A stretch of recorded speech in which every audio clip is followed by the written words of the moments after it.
Madame, mademoiselle, messieurs, bonjour et merci de nous rejoindre sur ce plateau de KTO Magazine pour une émission, vous le savez, maintenant diffusée depuis septembre au rythme de 3 numéros par semaine, le lundi, le mercredi et le vendredi à 20h50 en ce qui concerne la première diffusion, mais des émissions KTO Magazine, vous le savez maintenant, largement rediffusées sur notre antenne.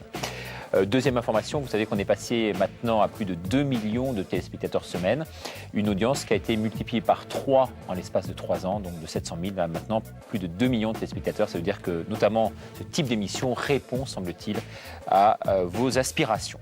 Aujourd'hui, cette émission sera consacrée à Internet. L'Internet est en effet un rendez-vous auquel l'Église ne peut manquer. Le pape nous avait invités à prendre le large dans le domaine de l'évangélisation à travers ce réseau sur la toile. Les sites chrétiens sur l'Internet sont parfois, nous le verrons dans cette émission, comme des cathédrales virtuelles.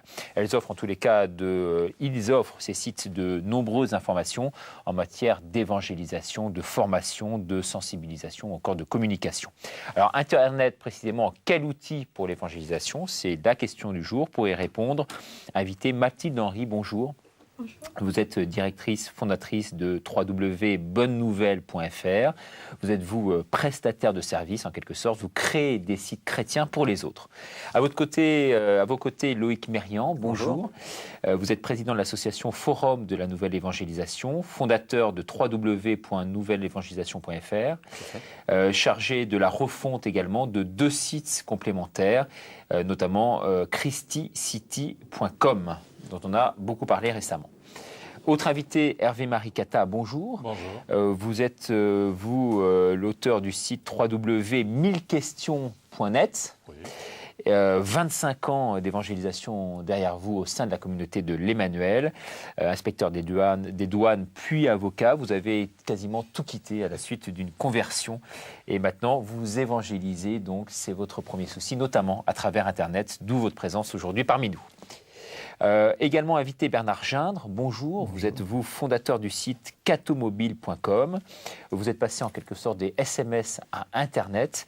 On a beaucoup parlé de vous également cet été lors des GMJ. Vous allez nous parler de cette belle expérience. Et puis Hubert de Torcy, bonjour. Bonjour. Vous êtes rédacteur en chef depuis maintenant juin 2005 de Il est vivant. On sait que c'est un magazine qui a un gros succès, que vous allez maintenant décliner sur Internet. Vous allez nous expliquer ce passage de l'un à l'autre. Alors Mathilde Henry, je me tourne vers vous d'emblée pour cette émission. C'est vous qui allez intervenir en premier. Parce que je voudrais revenir sur cette phrase que vous mettez en avant. Je ne sais pas si elle est de vous ou pas. Mais vous dites Internet permet de nettoyer un peu cette image ringarde véhiculée par l'Église aujourd'hui. Une phrase qui peut surprendre quand même. Expliquez-vous, vous avez la parole. Eh bien, peut-être qu'effectivement, il y a du ménage à faire, mais donc c'était la citation d'un jeune qui s'est décidé à aller à un cours alpha grâce au site coursalpha.fr, car il a dit, pour une fois, c'était pas ringue, c'était pas poussiéreux comme souvent dans l'église, enfin du moins l'image que l'on avait à cette époque-là. Donc effectivement, Internet peut aider à inviter dans l'église. Alors inviter dans l'église, à créer une communion entre guillemets entre les personnes, c'est ça le but du jeu? Tout à fait. Enfin, je pense que ma vocation propre, c'est de créer la communion entre les personnes. Et celle de Bonne Nouvelle, c'est de créer la communion entre les personnes et entre les organisations. Faire un site Internet, en fait, c'est créer des liens. C'est très simple. On va vulgariser pour le téléspectateur qui nous regarde. Bonne Nouvelle, c'est quoi exactement? C'est une agence web chrétienne qui est au service de la croissance de l'Église et des associations caritatives. Donc on crée beaucoup de sites Internet, on en refond. On fait aussi beaucoup de prestations d'emailing, de conseils en croissance par le web, d'hébergement, enfin plus ou moins techniques. Donc vous êtes au service de clients en fait, qui font appel à vous pour des compétences très précises, notamment d'ordre technique en fait. En fait, on aide l'Église en quelque sorte à élargir son public, notamment à toucher des non-chrétiens ou à envoyer en mission des des chrétiens. Et on aide aussi des associations caritatives, principalement à recruter des donateurs ou à animer leur réseau de bénévoles. C'est ça, donc vous adressez à la fois aux chrétiens, aux personnes qui sont dans l'Église, et puis à ceux qui sont à l'extérieur. Est-ce que finalement, il n'y a pas un risque, entre guillemets, de faire le grand écart? Bien, je pense que c'est le propre de l'évangélisation. Il faut toujours si on voudrait mettre au point une charte de communication pour évangéliser, il faut à la fois que ça puisse toucher un non-chrétien, donc il faut que le langage soit simple. Jean-Paul II disait une évangélisation nouvelle dans son langage, son ardeur et ses méthodes. Donc il faut que ce soit compréhensible, pas du jargon qui ne soit compris que par une élite, mais aussi que le contenu soit très dense, exigeant, radical, pour donner envie aux chrétiens de se mettre en mouvement. À vos côtés, Loïc Mérian, donc vous êtes président de l'association Forum de la Nouvelle Évangélisation, fondateur de www.nouvelle évangélisation. Alors c'est vrai que vous, votre site existe depuis combien de temps exactement? Ça fait 2 ans maintenant, et en fait ce site a été créé à l'occasion d'une activité un peu particulière. Vous vous rappelez la sortie en France de ce film La Passion du Christ, qui occupait le devant de la scène médiatique. Et à cette occasion-là, nous nous sommes dit, il faut faire quelque chose pour que les gens qui vont entendre parler de Jésus-Christ à travers les médias, mais d'une manière souvent un petit peu négative, puissent avoir un message positif qui l'accompagne. Et pour cela, nous avons eu 2 idées que nous avons mis en parallèle et pour lesquelles nous avons utilisé Internet, pour nous, pour la première fois à grande échelle. Premièrement, d'ouvrir un site qui s'appelait quiestjesus.com, qui avait pour vocation de répondre à un certain nombre de questions sur Jésus-Christ et faire connaître le Christ, et d'accompagner l'ouverture de ce site par un dépliant destiné à faire de l'évangélisation de rue pour faire découvrir le Christ et répondre à ces questions essentielles. Et la publicité pour ce dépliant, nous l'avons faite exclusivement par Internet pour le faire connaître et pour que des individus, des paroisses, des associations puissent nous demander et recevoir et diffuser ce dépliant que nous avons diffusé à peu près 150 000 exemplaires en France à cette occasion, sachant que le site, quiestjesus.com, a reçu chaque jour plusieurs milliers de visites. Donc vous avez surfé en gros sur ce phénomène de société que fut la sortie du film. Voilà, nous avons voulu faire en sorte que les gens entendent parler d'autre chose que simplement du battage médiatique qui a eu lieu et qu'ils puissent aller plus loin. Et Internet nous donnait un moyen de leur donner des pistes de compréhension plus approfondies. Alors concrètement, qu'est-ce que vous offrez comme réponse à cette question ? Alors aujourd'hui, après cette expérience, nous avons continué un petit peu dans cette voie de l'Internet. Donc nous servons d'Internet d'abord comme un outil pour faire connaître un certain nombre d'initiatives d'évangélisation. Donc nous ne supprimons pas, je dirais, des outils habituels qui permettent une rencontre humaine et réelle avec les gens, mais nous nous servons d'Internet pour les propager et les faire connaître. Ça, c'est une première étape que nous avons franchie. Et aujourd'hui, notre site non seulement donc diffuse ces outils d'évangélisation, mais va, dans les semaines à venir, être refondu avec un site qui existe depuis de nombreuses années, qui s'appelle christicity.com, et qui est un site d'actualité de la nouvelle évangélisation, pour fournir non seulement des outils concrets, mais également une formation, parce que j'estime, peut-être une petite distinction avec ce qui a été dit précédemment, que on ne peut pas s'adresser à tout le monde sous toutes les formes possibles. Je pense que les catholiques ont besoin aussi d'affermir leur foi et de bénéficier de ce que dit le magistère, de savoir exactement ce qu'enseigne l'Église sur un certain nombre de sujets, et peut-être que l'approche là est parfois un peu différente de ce qu'on peut dire à quelqu'un qui ne connaît pas l'Église et qui la découvre pour la première fois. Donc notre objectif, c'est de fournir en même temps une formation en ligne à ces internautes. Donc vous, c'est beaucoup plus ciblé, hein. Vous approfondissez en fait les thèmes que vous abordez. Voilà, nous voulons offrir une palette de sites, avoir à la fois un quiestjesus.com qui s'adressera aux tout venants, et puis un site qui pourra s'adresser à des catholiques dont le degré de formation peut être très variable, et nous savons qu'il est très variable, mais qui leur permettra là aussi par contre d'avoir des références sûres pour approfondir leur foi et la faire rayonner. À travers christicity.com, un site qui a été créé en 2000, c'est l'occasion également de mettre en avant, je dirais, la puissance de la vie de l'Église. Oui, de montrer sa diversité. Les initiatives des diocèses. De montrer sa diversité, de montrer ce qui se fait de beau et bien, comme Mathilde parlait de la bonne nouvelle. Eh bien, ce que fait son agence, c'est vrai qu'il y a beaucoup d'initiatives qui se créent et qui sont souvent démunies un petit peu au niveau des moyens pour se faire connaître. Nous l'avons expérimenté nous-mêmes. Quand on commence une activité, on n'a pas forcément ni d'argent, ni de moyens pour rayonner. Et donc, un des buts de Christicity sera de faire connaître ces bonnes initiatives et en même temps de les accompagner dans la connaissance auprès du public. Comment vous percevez aujourd'hui cette concurrence forte qui existe en la matière ? puisque c'est vrai qu'il y a de multiples sites chrétiens qui se sont développés ces derniers temps. Oui, alors je dirais que pour moi Internet, il y a deux aspects. C'est à la fois une chose merveilleuse et à la fois aussi peut-être un miroir aux alouettes. Beaucoup de sites s'ouvrent et disparaissent au bout de quelques mois, n'ont pas de contenu. Les gens ouvrent beaucoup de vitrines parce qu'il faut avoir son site. Beaucoup de sites s'ouvrent aussi ayant un contenu qui est, c'est le phénomène des blogs, l'opinion qu'un tel ou un tel peut avoir sur des questions. Et je pense qu'il manque quand même en langue française, en tout cas, dans beaucoup de domaines, des sites qui assurent une formation un peu plus approfondie, même si on peut garder des niveaux pour avoir une approche pédagogique. Mais je pense que, contrairement à ce qui peut se passer aux États-Unis, où il y a quand même beaucoup de sites qui offrent un contenu très très riche au niveau formation, ça manque un peu. Donc cette concurrence, elle est normale, parce que c'est le foisonnement de la vie de l'Église et de la diversité de la vie de l'Église, c'est une très grande richesse. Et en même temps, je pense qu'il y a encore la place aujourd'hui pour des sites qui puissent donner une formation plus approfondie. Vous ne faites pas ça, vous, à titre personnel, de façon mercantile, je dirais, faites ça pour un but très précis, celui de l'évangélisation? Oui, le but, c'est de faire connaître la parole de Dieu. Mais vous gagnez de l'argent à travers ces sites ou pas? Mais il est clair que l'aspect commercial est important. Alors nous avons, dans le cadre du Forum pour l'évangélisation, développé deux aspects. Nous avons une activité qui vise à diffuser des bons livres sur Internet, qui s'appelle librairiecatholique.com, donc qui est une activité commerciale. Et le but de cette activité commerciale, eh bien, c'est de financer des sites ou des activités qui ne gagnent pas d'argent et en dépensent plutôt, puisque quand on diffuse des dépliants d'évangélisation ou on aide un certain nombre d'associations à faire de l'évangélisation, comme nous l'avons fait cet été au cours des JMJ avec Jeunesse Lumière, puisque nous avons édité pour eux, diffusé, imprimé des dépliants qu'ils ont distribués à Cologne, eh bien, nous le faisons là à titre gracieux, et donc il faut essayer d'avoir un équilibre entre les deux, et c'est souvent ce qui manque à des petites associations, et c'est pour ça que nous essayons de mettre en place cette structure qui s'équilibre. Alors, concernant l'équilibre financier précisément, quelles sont vos sources de revenus potentiels? Eh bien, donc là, ce que nous avons mis en place depuis quelques mois, c'est donc cette librairie qui nous permet de disposer d'une logistique pour les activités d'évangélisation, puisque nous vendons des livres, donc nous gagnons un petit peu d'argent dessus. Et c'est très clairement le modèle que nous avons voulu faire. Beaucoup d'entre nous, au sein du Forum, ont œuvré dans des associations sans avoir aucun moyen pour pouvoir diffuser la bonne nouvelle que leur propre personne, ce qui est déjà beaucoup. Et les énergies humaines sont extrêmement importantes et vitales. Mais en même temps, nous manquions de moyens réels, et nous en sommes rendus compte, quand nous avons diffusé 150 000 dépliants en France au moment de la Passion du Christ, on s'est retrouvé financièrement dans une situation très difficile. C'est pour ça que la librairie catholique que nous avons ouverte nous permet aujourd'hui un modèle économique qui nous permet d'équilibrer les choses.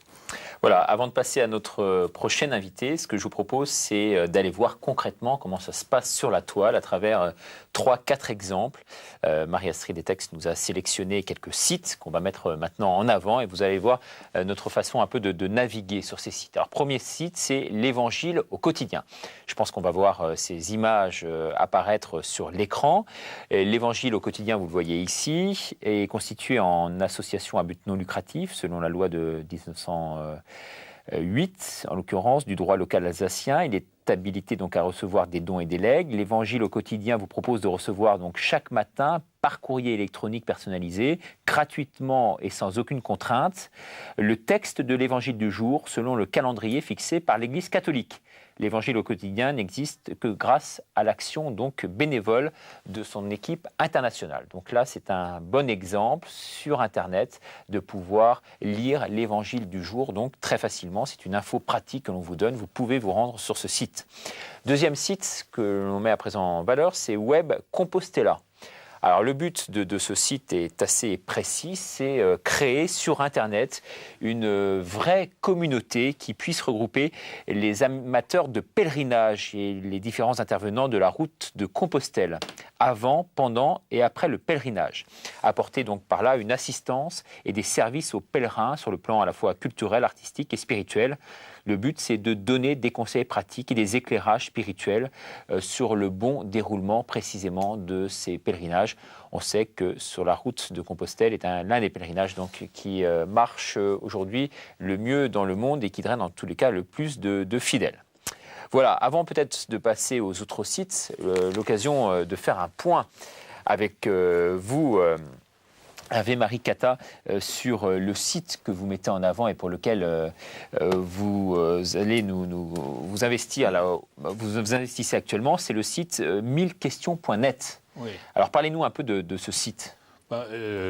Le Le titre, c'était « Question de l'homme » parce que nous essayons de répondre, au fond, aux questions de tout homme sur le sens, sur la vie, sur l'amour, sur l'art. Et donc, ce n'est pas un site qui s'adresse à l'ensemble des catholiques, mais un site qui vise à s'insérer dans la mondialisation. Dans la mondialisation à la maison. Les gens sont à la fois fascinés par la mondialisation et en même temps, ils voudraient une identité. Donc, on essaie de la décliner, d'une part en proposant à chacun de retrouver sa langue. Nous avons 12 langues sur le site. Et si vous êtes au Brésil, même si vous savez l'anglais, eh bien, si vous trouvez quelque chose sur la vie après la mort ou sur l'exposition du peintre Monet, ça, vous préférez l'avoir en portugais qu'en anglais. Donc, on a visé la personnalisation dans la mondialisation. Et comment repérer les questions des gens? C'est en face de quoi nous essayons de produire. Et donc, nous allons sur les forums, nous allons dans les rues. Il y a aussi 25 années d'expérience de la communauté de l'Emmanuel derrière, je dirais sur tous les continents, en particulier... Avec l'évangélisation de rue. L'évangélisation de rue, puis aussi au fur et à mesure que le monde changeait, lorsque nous étions en Sibérie, dans les universités, les gens, les post-communistes nous posaient des questions très directes, comme par exemple, est-ce que je suis libre par rapport à Dieu? Donc on réfléchit à ces questions, on les négocie dans des débats. On a fait des débats à Saint-Nicolas-des-Champs, et puis aussi sur les forums Internet pour voir si nos réponses sont fragiles, si elles sont meilleures, etc. Donc je résume, ce sont des grandes questions de société que vous posez et que vous déclinez en fait sous différentes langues, et qui s'adressent finalement aussi bien à la personne qui se retrouve en Papouasie que à celle qui est au Canada ou en Afrique. Sur un mois, il y a plus de 100 pays qui auront consulté, quoi. Et c'est en 12 langues. Donc 12 langues. Ça offre un panel très représentatif. Tout n'est pas en 12 langues. Hein.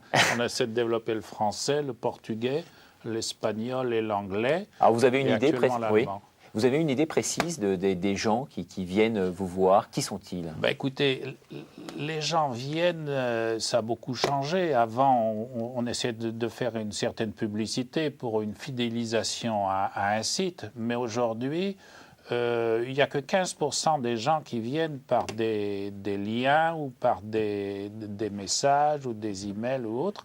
La plupart viennent par le référencement ou Google ou autre. Et donc, si on a des articles qui correspondent vraiment aux mots-clés qui sont annoncés, si on traite vraiment de la question, finalement, on est bien référencé. Et les gens, ils viennent, ils veulent savoir. Il y a un type qui est venu l'autre jour, il voulait trouver des doses de cyanure pour se suicider. Bon, alors je me suis demandé comment il était venu sur nos sites. Il était venu sur l'une des 50 questions sur la vie, sur l'amour, qui est l'un de nos best-sellers. Et finalement, j'ai vu qu'il y avait un témoignage dans ces 50 questions que j'avais lues, mais que j'avais oublié, de quelqu'un qui avait voulu se suicider, qui avait cherché des doses de cyanure. Ça avait été repéré par Google, et le type a trouvé ça. Puis il a vu ensuite qu'il y avait une question de pardon, et il dit, mais effectivement, si je ne vais pas bien, c'est peut-être que j'ai un problème de pardon, qu'est-ce que je fais? Bon, je l'ai mis en rapport avec un prêtre, et l'affaire suit son cours. Donc avant de se suicider, il a quand même réussi à avoir des éléments de réponse sur votre site. Donc si vous voulez, je n'essaie pas de m'adresser d'abord aux cathos, encore que c'est un argumentaire pour les cathos, mais effectivement, si on essaie de viser large et des questions de sens, de société, de culture, on va toucher un autre public, être présent dans ce monde, dans ces nouveaux aéropages dont parlait Jean-Paul II, et qui sont à notre porte. Ce qui n'est pas sur Internet n'existe pas dans le monde pour un certain nombre de gens. Bon. Donc, mettons sur Internet tout ce qui peut intéresser les gens. Actuellement, nous sommes sur un projet d'encyclopédie. On a déjà des éléments, mais de développer par des petites notices, comme un article de dictionnaire, mais assez vif, et ensuite, pour en savoir plus, des liens sur des notices plus profondes. D'accord, j'ai bien compris. Donc, mais une des spécificités précisément de votre site, c'est qu'il n'y a pas d'échange à proprement parler. Il n'y a pas de forum. Il y a davantage des réponses à des questions précises. Oui, nous recevons... Vous ne créez pas une sorte d'interactivité entre les gens. Non, l'interactivité, elle est dans la rue, elle est sur les forums des autres. Ouais. Mais on n'a pas les moyens de gérer un forum avec tous les gens qui se connectent à 30 000 personnes par mois. Si elles écrivaient toutes sur le forum, c'est ingérable. Donc on préfère aller au-devant de leurs questions, quitte à ce que quand elles nous en présentent de nouvelles, on travaille la question. Bernard Gindre, bonjour, vous êtes fondateur, vous, du site catomobile.com. Alors d'abord, parlez-nous de ce site. C'est vrai que l'idée de départ est partie du SMS, hein. C'est ce que je disais en vous présentant. Voilà, en fait l'idée de départ, c'est un petit peu décalé par rapport au web, mais c'est le prolongement du web, on est sur les nouveaux médias. L'idée de départ, elle est toute simple, c'est on oublie son chapelet, on oublie de prier, on oublie sa Bible. En revanche, il y a une chose que personne n'oublie aujourd'hui, c'est son téléphone mobile. On n'oublie jamais. C'est plus intime qu'un sous-vêtement, un téléphone mobile, on ne le met jamais à la machine à laver. Et en fait, je me suis dit, il y a une chose, on perd beaucoup de temps dans la journée, en attendant le bus, en faisant des tas de choses, et on pourrait l'utiliser utilement quand on n'a pas suffisamment de temps de prier. Donc, Catomobile, l'idée, elle est toute simple, c'est de s'inscrire pour recevoir à l'heure qu'on choisit, ou à une heure précise, un SMS avec une parole de l'Évangile et une piste de méditation. Et le concept, il est tout simple, c'est ça me bip dans ma poche, où que je sois, je m'arrête 5 minutes, j'ouvre mon SMS, je le lis, je le relis, je lis la piste de méditation, j'invoque l'Esprit Saint pour être un peu intelligent dans ma méditation, et en tout cas pour recevoir son intelligence. Et au bout de 5 minutes, j'ai médité, j'ai approfondi une phrase du Christ ou une phrase d'un apôtre, je referme mon mobile et je continue ma vie. Et en fait, pour moi, l'idée de départ, c'était si on arrive tous à se prendre tous les jours 5 minutes pour méditer un petit passage de l'Évangile, eh bien on va progresser obligatoirement. Et en fait, suite à des tests que j'ai faits, parce que venant du marketing, j'aime bien faire des tests, sur ma paroisse et avec des amis, clairement, les témoignages, c'était, oui, j'ai progressé dans ma vie de prière. C'est-à-dire que l'exemple personnel, c'est que moi, je ne priais pas énormément. Et quand j'ai mes SMS, clairement, la courbe remonte très vite. Et puisqu'on parle d'évangélisation,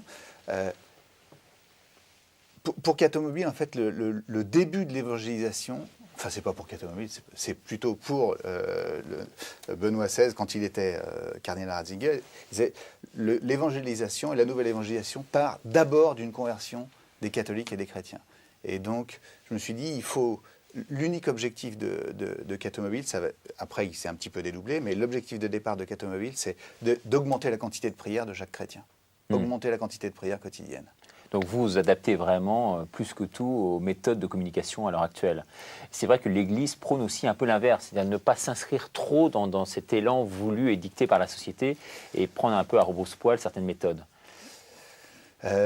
En même temps, elle conseille, oui, parce qu'en plus, il y a un deuxième problème, c'est que le mobile, par rapport au web, c'est un système payant. C'est-à-dire que tout est payant, donc par rapport aux autres sites qui sont là. Et ça coûte combien, là, concrètement, alors, de recevoir des informations ? En fait, il y a plusieurs types de services. Si on prend les services qui sont là donc pour prier plus tous les jours, c'est-à-dire recevoir un petit SMS avec un texte, il y a 2 services principaux. Le premier s'appelle Abospi, donc c'est sur des sujets qui vont de la confession à l'Immaculée Conception en passant par l'Esprit Saint. On reçoit 9 SMS en 9 jours et ça coûte 3 €. Alors, 3 €, c'est rien quand on sait que quelqu'un qui a un téléphone mobile dépense en moyenne 500 € par an sur son téléphone mobile. Donc, c'est rien pour prier un petit peu plus. Et puis, il y a un autre service qu'on fait en partenariat avec Evangelizo, qui est en fait la source de Évangile au quotidien, et où là, c'est recevoir la parole du jour ou un fragment d'un commentaire de patristique tous les jours. Et là, ça coûtera 4,99 € par mois pour 30 messages. Payer pour prier, vous, ça ne vous gêne pas? Ça ne me gêne, mais alors absolument pas. Et même au contraire. Et vous êtes adoubé par l'Église ou pas? Alors moi, je suis adoubé par mon curé et par mon évêque, qui a bien apprécié le truc. Il ne m'a pas envoyé un texte en me disant « je sous-signais, monseigneur Delcourt ». Mais oui, j'ai conçu le système avec mon curé, de toute façon. Et il est pour moi inconcevable de le faire, de rédiger quoi que ce soit sans avoir... l'aval d'un prêtre ou de quelqu'un qui soit un peu expert. Alors l'idée est effectivement a priori formidable. Concrètement, donc ça fonctionne bien techniquement. Vous avez combien de personnes aujourd'hui qui reçoivent ces SMS? Alors, en fait, comme on a fait une première période de test où en une semaine, on a eu 600 personnes qui se sont inscrites, payantes, au moment des JMJ. sachant qu'on n'avait pas fait de pub, on avait juste envoyé deux ou trois communiqués de presse, c'était juste un test. Donc on a été assez surpris. Aujourd'hui, je n'ai pas encore une visibilité précise des personnes inscrites, mais ce qu'il faut savoir, c'est que l'objectif, c'est une association loi de 1901, l'objectif à terme, c'est de se déployer en 8 langues, donc dans tous les pays du monde.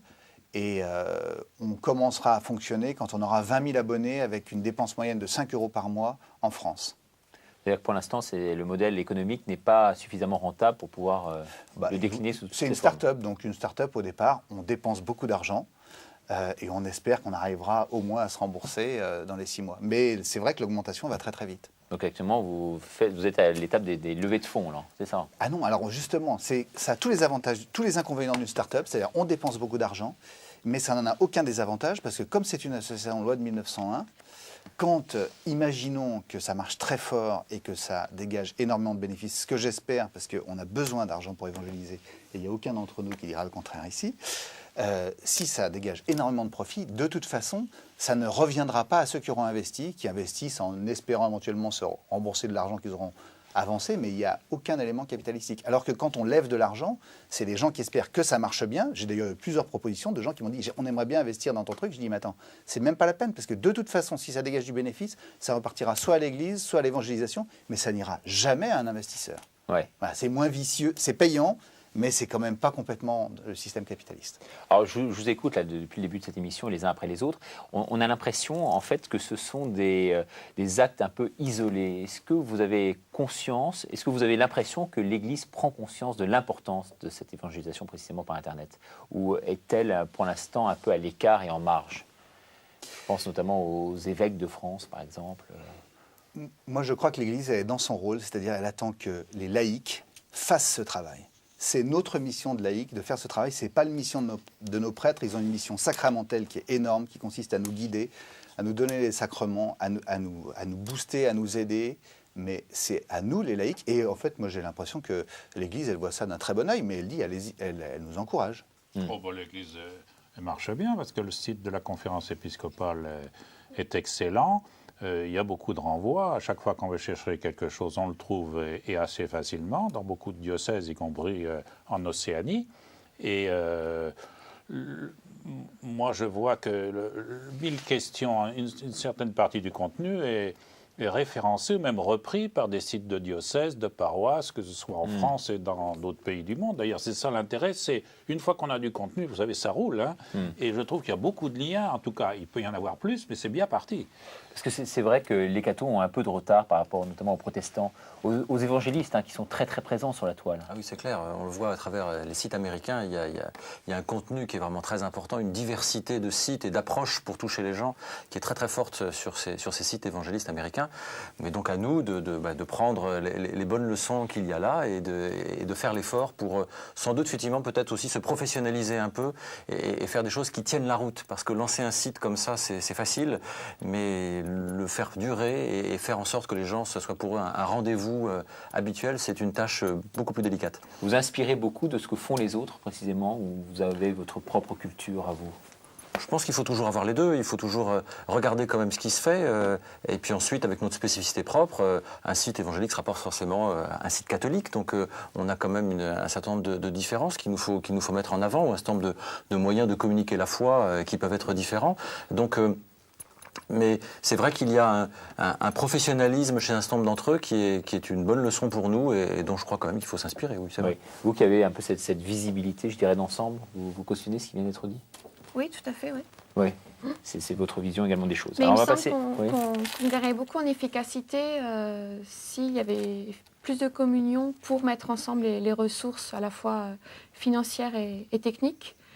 Et une des limites de la toile catholique actuellement, c'est que chacun fait son site selon sa sensibilité plutôt que de tout unir. Oui, donc il n'y a pas de coordination générale, je dirais. Ouais, et là peut-être que nos évêques pourraient nous aider justement à créer de la communion. Ça va créer une sorte de charte éditoriale. Oui, non ou à nous mettre en réseau les uns avec les autres en disant mais va voir celui-là, il a des bons témoignages que tu pourrais reprendre, lui il a un bon contenu pour la formation. C'est là que le sera bas blesse, intéressant. d'après vous? Oui, Ouais. sans doute que là-dessus, il y a une difficulté. D'abord, il y a une difficulté, en plus, pour se faire connaître, parce que plus un site est référencé et il y a de renvois sur les autres sites, plus il sera connu sur la toile. Donc déjà, il y a une nécessité impérieuse d'avoir entre nous des liens, ne serait-ce que d'un point de vue rayonnement. Et ensuite, effectivement, l'une des difficultés, c'est ce morcellement, cet isolement des uns ou des autres, qui fait qu'on n'a pas toujours le bon contact ou la bonne personne qui pourrait vous donner le conseil ou vous dire ne faites pas ça parce que on l'a déjà essayé et ça marche pas ou il faut pas le faire. Et donc aujourd'hui, ça manque un peu. C'est peut-être particulier à la France où on a l'habitude peut-être d'avoir un peu le sang chaud sur un certain nombre de sujets au sein de l'Église et où il y a peut-être des blessures entre les uns ou les autres qu'il faut surmonter. Mais je pense que les jeunes générations sont très volontaires pour surmonter cela et on le constate à travers les liens qu'on peut avoir les uns avec les autres. La génération actuelle n'est pas forcément prisonnière des difficultés du passé et est très volontaire pour que ces liens s'établissent. Moi, je pense qu'il y a beaucoup de... C'est bien qu'il y ait de la créativité. Et on ne peut pas considérer la production, on est tous cathos, l'évêque va être le chef de file et arbitrer le truc. Je pense que c'est utile, mais je trouve qu'il y a déjà beaucoup de renvois sur des gens qui intègrent ce qu'ils ne savent pas faire auprès d'un autre. Moi, je vois avec les protestants, nous avons un article assez conséquent sur Jésus est-il historique. Les protestants du Canada, ils s'en servent. Je crois qu'à partir du moment où on a un produit qui tient la route sur Internet, bon an, mal an, il fait son chemin. Alors, dernier site que l'on va découvrir aujourd'hui concrètement, avec ici son représentant, c'est le site ilestvivant.com. Hubert de Torcy, bonjour. Vous êtes, vous, rédacteur en chef de cette revue qui marche très très bien. Alors, pourquoi la décliner sur Internet? Pour deux raisons principales. La première, c'est que on est vraiment dans le droit fil de cette émission. Notre propos, c'est d'évangéliser. Ça, c'est vraiment le but de ce journal. Il a été créé il y a une trentaine d'années maintenant par Pierre Goursat, le fondateur de la communauté de l'Emmanuel, dans le but de former et d'évangéliser. Donc il s'adresse vraiment à des chrétiens qui ont le souci d'annoncer la bonne nouvelle autour d'eux. Donc cette évangélisation, elle essaie de se faire par le journal. Si on veut que le journal se diffuse plus largement encore, il était capital d'être sur Internet. Donc une des spécificités de notre journal, c'est que l'on traite chaque mois un dossier de manière un petit peu plus conséquente, sur au moins un quart du journal. Je vais prendre un exemple tout bête. Sur le numéro d'octobre, par exemple, on va aborder la question des anges. Aujourd'hui, sur Internet, j'ai fait cet exercice de regarder sur Google les anges et sur quoi on tombe.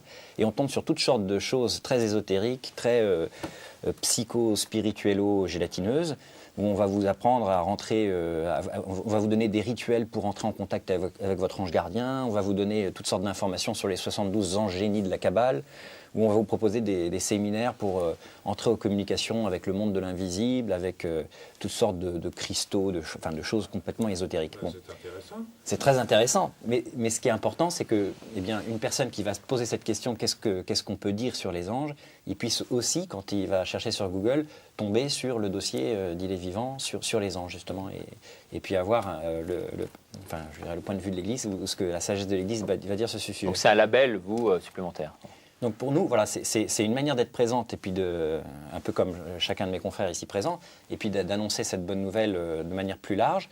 Ça, c'est donc cette première idée. Et la deuxième idée, bien entendu, c'est de permettre à ceux qui ne connaissent pas Il est vivant ou qui voudraient acheter Il est vivant de le faire de manière simple. Aujourd'hui, un journal, s'il n'est pas en kiosque et s'il ne fait pas de publicité dans les kiosques à journaux, il faut être déjà abonné pour pouvoir le recevoir ou connaître, ou aller dans la soixantaine de librairies religieuses qui aujourd'hui diffusent ce type de journaux. Donc, si on n'a pas les moyens, et c'est notre cas aujourd'hui, de se mettre dans les kiosques, une bonne manière de permettre cette proximité et de permettre aux gens de savoir qui on est, de pouvoir acheter le journal ou de pouvoir s'abonner en ligne, c'est Internet. C'est peu coûteux et ça peut être efficace. Vous écoutant, on a l'impression qu'Internet se substitue un peu aux missionnaires d'autrefois. Est-ce que vous pensez que c'est sa véritable vocation là, aujourd'hui?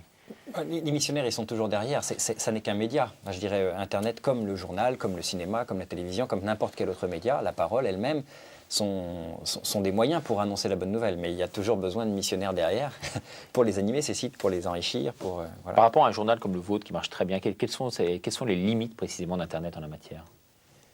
Tout n'est pas déclinable en fait sur Internet. En fait, l'Internet ne remplacera, à mon avis, jamais le journal déjà, parce que, je dirais à titre personnel, mais je pense que la plupart de mes lecteurs on a tous besoin d'avoir le rapport avec le papier. Enfin, moi, le soir, quand je me couche, je suis content de m'allonger dans mon lit et puis de lire mon journal. Enfin, j'ai pas envie de me retrouver dans la position assise de mon ordinateur, qui est celle que je vis toute la journée. J'ai besoin d'avoir ce rapport au papier. Donc, de ce point de vue-là, oui, je pense que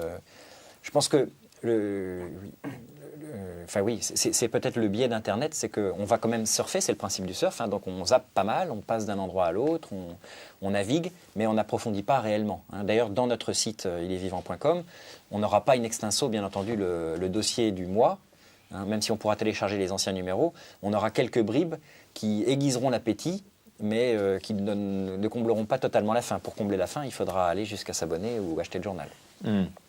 Alors, Par contre, oui, je vous en prie. Je pense que Internet permet par exemple d'autres choses beaucoup plus, tout aussi importantes, ne serait-ce que le fait d'avoir sur un sujet particulier tout un tas de liens ou de la réunion d'un ensemble de documents qu'il est impossible de réunir dans un document papier. Vous parliez tout à l'heure d'encyclopédie. C'est vrai que Internet permet de mettre des textes du magistère, de faire le lien avec les pères de l'Église, de faire le lien avec ce qu'ont dit les historiens du christianisme et de réunir sur un même sujet un nombre de pistes énormes pour l'internaute, ce que l'on ne pourra pas faire avec le papier ou ce qu'on ne peut pas faire avant d'avoir une bibliothèque gigantesque qui n'est pas à la portée de tout un chacun. Il y a une question de coût aussi pour l'utilisateur. Internet met gratuitement à disposition des informations que personne ne pourrait se payer aujourd'hui. Comme journaliste, c'est extrêmement précieux, c'est sûr. C'est un outil de travail indispensable.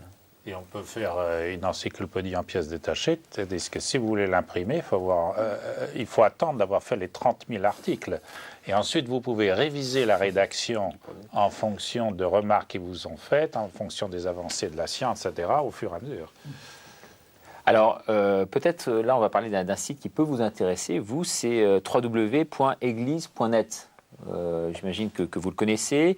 Les fondateurs de ce site sont partis donc d'un principe relativement simple.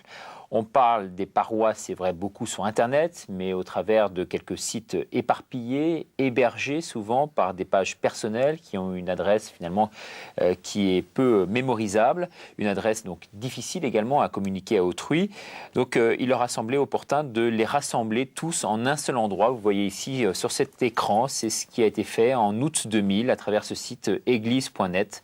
C'est quand même plus facile maintenant à retenir que perso.club-internet.fr, .paroisse, .saint-martin ou autre. Autre avantage, même si l'adresse du site change, c'est vrai qu'ils mettent simplement à jour le lien de la page en question, donc plus besoin d'alerter les internautes de la paroisse sur les différents changements. Donc ça, c'est une belle initiative qu'on a souhaité mettre en valeur. Vous connaissiez bien ce système-là ? Non. D'autres images également qui vont nous venir à présent de ndweb.org. Alors là, c'est également intéressant dans un autre domaine. Ça, c'est le premier centre spirituel ignatien, donc sur Internet, développé donc par des jésuites. ndweb.org propose des retraites carrément sur Internet, invite à lire des textes comme base de prière, conseille sur des lectures précises. Si vous avez envie de faire une retraite mais sans savoir ni aller ni comment, eh bien, ce site NDWeb répond quelque peu à vos attentes. Cette retraite est un parcours dont le but est de permettre à tous ceux et toutes celles engagés auprès notamment des plus pauvres de faire des liens entre leur engagement et la foi, d'entendre la force explosive de cette parole de Dieu et de découvrir une Église qui prend parti dans le combat pour la justice et le respect des plus petits. Donc, une fois par semaine, durant 6 semaines, sont proposées des méditations bibliques, des exercices, en quelque sorte, et des textes sur les orientations sociales de l'Église. Donc, on voit à travers ça, finalement, que le panel des sites est très représentatif de tout ce qui se fait aujourd'hui dans l'Église. On est assez impressionné de voir cette très forte diversité. Et vous connaissez AuraWeb ? Ah non, vous pouvez nous en parler ? AuraWeb, c'est un ami qui fait ça, ça marche bien. Et il y a la liturgie tous les jours, et une partie est chantée par des moines. À un moment c'est Vézelay, à un moment c'est ailleurs. Et si vous en voulez ça, vous en prenez ça. Si vous en voulez une page entière, vous en prenez une page entière. Et il met ça pour tous les jours de... C'est comme un livre de liturgie, mais vivant, avec des intentions de prière, si vous voulez, et c'est magnifique d'entendre, de pouvoir chanter soi-même avec un chœur monastique dans une basilique comme celle de Vézelay. C'est vrai qu'on touche là aussi une des forces et une des faiblesses d'Internet, mais aussi une force, c'est que le fait que mettre un site en ligne et mettre du contenu en ligne et proposer un certain nombre de choses et des bonnes initiatives, c'est presque à la portée de tout le monde aujourd'hui. Et c'est vrai que quand même ça, Internet, ça permet de ce que ne pouvait pas faire un particulier, qui ne pouvait pas éditer des livres ou faire une revue et la diffuser. Ça permet à quelqu'un avec très peu de moyens et un coût très raisonnable de mettre un contenu à disposition du monde entier. Ça, c'est unique. En même temps, c'est aussi une faiblesse parce que beaucoup de ces sites sont animés par des gens bénévoles qui y consacrent un temps énorme, avec le risque parfois, au bout de quelques mois ou de quelques années, que d'épuisement ou de lassitude parce qu'il n'y a pas une structure pour les aider à faire perdurer ces sites, et que ces sites, au bout d'un moment, disparaissent. Mais comme toute richesse, elle a son bon et son mauvais côté. Est-ce que derrière ces sites, il n'y a pas également des personnes malveillantes, parfois, qui, se réclamant de l'Église, utilisent un peu cette caution pour faire passer des messages pas forcément recevables? Je ne suis pas sûr qu'il y ait beaucoup d'exemples de sites qui soient tronqués. C'est vrai que Internet a là aussi un petit défaut, c'est qu'on n'a pas de garantie à la limite de qui est derrière, que les textes sont vraiment les vrais textes et que électroniquement ils n'ont pas été modifiés. C'est vrai, alors que l'édition papier, à la limite, en faisant le tri de ceux qui peuvent éditer ou pas éditer, fait une certaine sélection naturelle. Par contre, ce qui est vrai, l'exemple que vous citiez tout à l'heure, à propos des anges, vous cherchez Histoire de l'Église sur Internet, les 5 ou 6 premiers sites que vous trouvez sont des sites complètement anti-catholiques ou anti-chrétiens et très haineux à l'égard de l'Église. Ésotérique, comme on disait tout à l'heure. Oui. Pour ça, c'est important de pouvoir affirmer la catholicité des sites. Et notamment, c'était l'intention de tous les points de domaine en .cef.fr. Et c'est pour ça que je suis en train de travailler sur le site de la paroisse de la Trinité à Paris. Et par exemple, en bas, sur la première page, il y a le logo du site du Vatican avec un lien vers le site, le logo de la Conférence des évêques de France. Et du coup, ça rassure le visiteur et ça situe, ça ancre dans une église particulière. Et je fais aussi partie, Bonne Nouvelle fait partie de Ecclesia.net. C'est un réseau de webmasters chrétiens qui, à la fois, c'est de l'entraide technique. Ça nous assure aussi, c'est une sorte d'auto-formation. Mais aussi, on essaye de s'entraider entre nous pour faire vraiment des sites réellement chrétiens. Donc il y a un maillage qui se crée. Ouais. Il y a un peu dans l'air un projet comme ça de sorte de logo ou de label. Mais c'est pas facile parce qu'il ne faut pas non plus éteindre toute la créativité qu'il y a. Vous vouliez intervenir, oui. Quelles sont finalement les conditions, d'après vous, pour qu'un site chrétien aujourd'hui voit le jour? On en a évoqué plusieurs, proposer du sens, proposer cette rencontre, offrir en fait une vue d'ensemble. Est-ce que vous voyez d'autres raisons pour... Est-ce que la question, c'est qu'il voit le jour ou qu'il soit utile et qu'il serve à l'évangélisation? Je pense que c'est qu'il voit le jour, les conditions, c'est à la portée, franchement. En plus, maintenant, on peut même créer un blog en moins de 2 minutes, donc tout est possible. La question, c'est de savoir, et c'était intéressant, c'était le web et l'évangélisation. Et moi, je crois qu'en fait, le web peut nous servir à nous renforcer dans la foi, mais l'évangélisation, elle ne se fera jamais par des moyens techniques. Elle ne peut se faire, selon moi, mais là, peut-être qu'on ne va pas être d'accord, mais pour moi, le Christ n'a jamais écrit. Pourtant, il savait probablement tout l'Ancien Testament par cœur. Il n'a rien écrit. Et parce que je crois qu'il voulait nous faire comprendre que le média pour évangéliser, c'est la personne, c'est lui. Donc aujourd'hui, il ne faut surtout pas, et je pense que c'est le risque, croire que quand on fait un site internet ou quand on fait un très joli système de SMS, on va évangéliser. Non, l'évangélisation, on doit faire en sorte que l'évangélisation, ça soit les personnes, ça soit nous les chrétiens, et ça soit notre façon de nous convertir qui va faire que ceux qui ne sont pas dans la foi nous voient et disent ils ont quelque chose d'incroyable, ces gens-là, il faut qu'on en sache plus, il faut qu'on aille voir ce qui se passe. Alors là, effectivement, on les orientera vers une paroisse d'abord pour qu'ils connaissent la communauté, et puis après, en second lieu, une fois qu'ils seront dans la communauté, on leur dira progresser, passer à la phase 2.0, 3.0 de la foi en allant vous former sur nos sites, mais c'est vrai que l'évangélisation, c'est les personnes, c'est pas Internet. Avant de vous donner la parole, juste un mot sur blog. Qu'est-ce que c'est exactement les blogs? On en entend beaucoup parler aujourd'hui. Un blog, c'est un mini-site Internet qui contient principalement des textes ou bien des petites photos d'appareils numériques et qui est surtout extrêmement simple à publier. C'est-à-dire qu'on s'inscrit sur le site qui vous permet de faire vos blogs, en général gratuitement pendant 1 mois, puis après pour une petite somme par mois. Et il suffit de taper le texte et de taper en bas du texte « Publier ». pour que votre blog, le texte que vous avez écrit aujourd'hui, puis ce soir vous allez réécrire un texte et remettre publier, et ça va publier au fur et à mesure tous les jours les notes ou les articles ou les photos que vous aurez envie de dire. Donc en fait un blog c'est un mini site internet, pas du tout construit et qui est fait de façon uniquement historique et qui est à la portée de n'importe qui. Et pour aller consulter ces blogs précisément, vous allez pour aller les consulter, on passe par mots-clés. Ce qui fait que, par exemple, si aujourd'hui vous avez envie de vous taper Église catholique et qu'il y a quelqu'un, effectivement, qui est pas du tout du côté de l'Église catholique, qui est très énervé et qui a envie de dire une fois de plus l'Église catholique nous balance ses salades au JMJ, etc. Et ben on va tomber, par exemple, dans Google, troisième adresse, Église catholique, on va tomber sur le blog du gars qui viendra publier son article là-dessus. Donc c'est un cadeau empoisonné sur la toile parce que ça encombre la toile, j'allais dire, de plein de nouveaux sites. À l'intérêt en général assez limité, parce que souvent c'est des journaux intimes où les gens racontent qu'ils sont allés faire leurs courses à l'hypermarché 2 heures avant, ou des choses comme ça.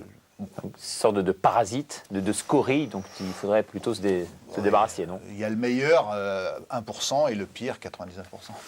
Enfin le pire, l'inintéressant. Je suis d'un avis un peu différent. Comme j'ai été avocat, je sais qu'il faut défendre chaque chose, et puis c'est pas à nous de juger. Mais je pense qu'effectivement, la personne est très importante dans l'évangélisation. Et si on n'a pas un feu de charité, de compassion que seul Jésus peut nous donner dans le cœur pour essayer de faire quelque chose, il ne se passera rien. Mais si on a ce feu, on essaie de trouver les contenus et les moyens pour atteindre les gens. Et je pense qu'on ne peut pas se contenter du 1 à 1, et que justement l'Internet, que ce soit même le blog peut avoir son utilité, ça nous permet de toucher des gens qui jamais ne connaîtraient ni votre paroisse, ni vos bonnes œuvres. Hein. Il ne suffit pas de dire « regardez comme je suis saint », moi ça me fait rigoler quand on dit « regardez comme je suis saint », ben, on va attendre longtemps, en tout cas en ce qui me concerne. Bon, mais si je dis, mais bon sang, je l'ai trouvé, et la réponse à votre question, mais oui, il y a quelque chose après la mort, mais oui, l'amour c'est possible, mais oui, l'amour entre un homme et une femme, par le pardon, ça recommence. Ben, vous dites ça, vous avez des milliers, des millions de gens qui attendent cette réponse. Alors, il nous reste 5 minutes, l'occasion peut-être de conclure. Alors, l'avantage, si je comprends bien, notamment, c'est le e-learning, ce qu'on peut appeler le e-learning, c'est la formation théorique et religieuse faite par les prêtres sur Internet. On a vu quelques exemples tout à l'heure à travers le site des jésuites. L'objectif d'Internet, c'est ce désir de prier, de rencontre d'hommes et de femmes qui consacrent leur vie à l'apostolat et à la prière, ce chemin d'accueil de la présence du Dieu vivant. Le risque, si je vous ai bien entendu là aujourd'hui, c'est d'en rester au niveau de l'affectif. Et le principal danger, c'est avoir l'illusion, ce que vous disiez un peu tout à l'heure, subjective, qu'Internet dispense de la rencontre humaine. Peut se dispenser en fait de cette rencontre précisément. Vous êtes d'accord un peu avec ce bilan des courses là en fin d'émission? Moi, je dirais volontiers que Internet porte très bien son nom. C'est assez prophétique finalement que ça s'appelle comme ça. Littéralement, c'est le filet international. Et le filet, c'est quand même quelque chose qu'on trouve bien dans les évangiles que Jésus nous invite à utiliser pour aller pêcher en eau profonde justement. Et on a là vraiment, et c'est heureux, je trouve, que toutes ces initiatives diverses et variées se soient manifestées, que les catholiques se soient impliqués dans Internet, parce qu'on a là vraiment, à mon avis, un champ de mission extraordinaire, où on peut jeter très largement son filet, sans savoir toujours très bien qu'est-ce qui va tomber dedans comme gros poisson ou petit poisson. Parce que voilà, il y a un immense champ à évangéliser, avec parfois des eaux troubles, et c'est sain et nécessaire que les catholiques soient présents comme ils le sont aujourd'hui. Et dans ces images un peu maritimes, Jean-Paul II disait il faut utiliser le Christ ressuscité comme encre dans ce paysage de nouveaux moyens de communication. Oui. Ça reste un moyen, c'est pas une fin en soi, à nous de l'utiliser au mieux, mais c'est vrai que c'est un moyen tellement répandu aujourd'hui qu'il est impossible de passer à côté et qu'il faut y consacrer notre énergie comme nous le faisons ou des communautés le font à travers d'autres moyens. Oui. Donc c'est très positif d'après vous. Et vous mettez donc vos capacités, je dirais votre charisme à la fois d'ordre commercial et de communication au service précisément de cette cause-là aujourd'hui. Oui, et je suis même fasciné de voir combien nos initiatives catholiques sur Internet, tous autant qu'elles soient, qui sont en général, bon, on peut avoir des complexes par rapport aux Américains, mais quand même globalement, on a des sites qui sont vraiment bien faits. Le grand public n'est pas très au courant. C'est-à-dire qu'on est au courant entre nous, mais je pense que l'effort qu'on a à faire, c'est vraiment de le faire connaître au grand public, alors par la presse, par les médias non catholiques, je dirais, par essence. Mais on a juste peut-être un petit effort de visibilité à faire là-dessus. Et aussi, ça me fait penser à une phrase d'un psaume rapide, son verbe la parcourt. Et Internet permet d'être très réactif aux événements.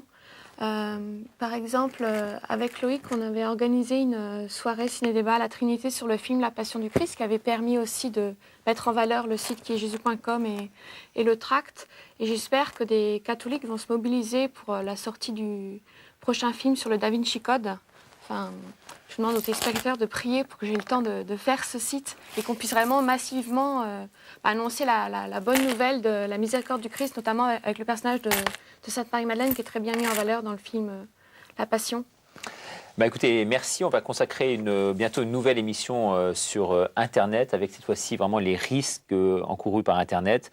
C'est vrai qu'Internet est comme une grande ville avec de belles vitrines, des lumières, mais aussi des rues, somme toute, assez obscures. Pédocriminalité, pornographie, incitation à la haine raciale, aux violences, à l'anorexie, au suicide, comme on a pu le voir tout à l'heure, de façon un peu indirecte. C'est vrai qu'il y a tout sur le web.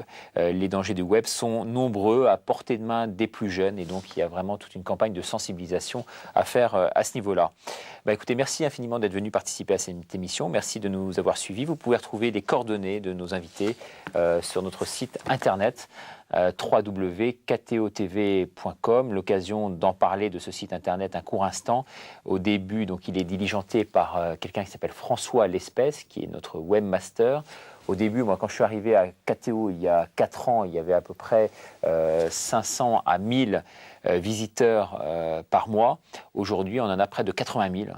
Et c'est un site uniquement conçu en vidéo. Donc, ça prouve combien ce site fonctionne bien. Toutes nos émissions donc, sont en permanence quasiment sur ce site. Vous pouvez aller les revoir et les re-revoir et les conseiller également à vos amis si vous les avez trouvées bonnes. Voilà, merci beaucoup et à bientôt.